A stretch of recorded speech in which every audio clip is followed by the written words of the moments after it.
செல்வராகவன்ற ஒரு தலைக்காவிரியிலேருந்து அவர் கிளம்பி பல பல லேண்டுகளில் கிராஸ் ஆகி அந்தந்த நிலத்தினுடைய உரங்களையும் சத்துகளையும் அது எடுத்துக்கிட்டு பல இடங்களில் ட்ராவல் பண்ணி தமிழ்நாட்டில் இருக்க டைரக்டர்ஸ், தெலுங்கில் இருக்க டைரக்டர்ஸ், ஹிந்தியில் இருக்க டைரக்டர்ஸ், ஹாலிவுட்டில் இருக்க ரூசோ பிரதர்ஸ் வரைக்கும் போய் so he is taking all the better things from every one.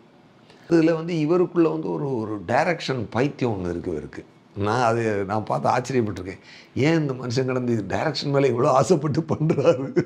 அது ரொம்ப tough job. Direction is a very very tough job sir, very tough job. நீங்கள் இருக்கிற பல டாப் டைரக்டர்ஸ் வந்து நடிகனாக வந்துட்டு முடியாமல் போய் தான் டைரக்டராக இருக்காங்களே ஒழிய, அது ரொம்ப அது மாதிரியான ஒரு ஒரு டஃபஸ்ட்டு ஜாப் அது. அதை போய் இவர் விரும்பி விரும்பி பண்ணுறாரு அப்படின்னு சொல்லி நான் பார்த்துருக்கேன். பட் இவ்வளோ ஜேர்னியில் அவர் வந்து எல்லா இடங்கள்ல இருந்தும் ஒரு நல்ல நல்ல விஷயங்களை அவர் லேர்ன் பண்ண தவறியதில்லைன்றது வந்து அவர் பண்ணிக்கிட்டு இருக்க ஒர்க்லேருந்து நமக்கு அது புரியுது.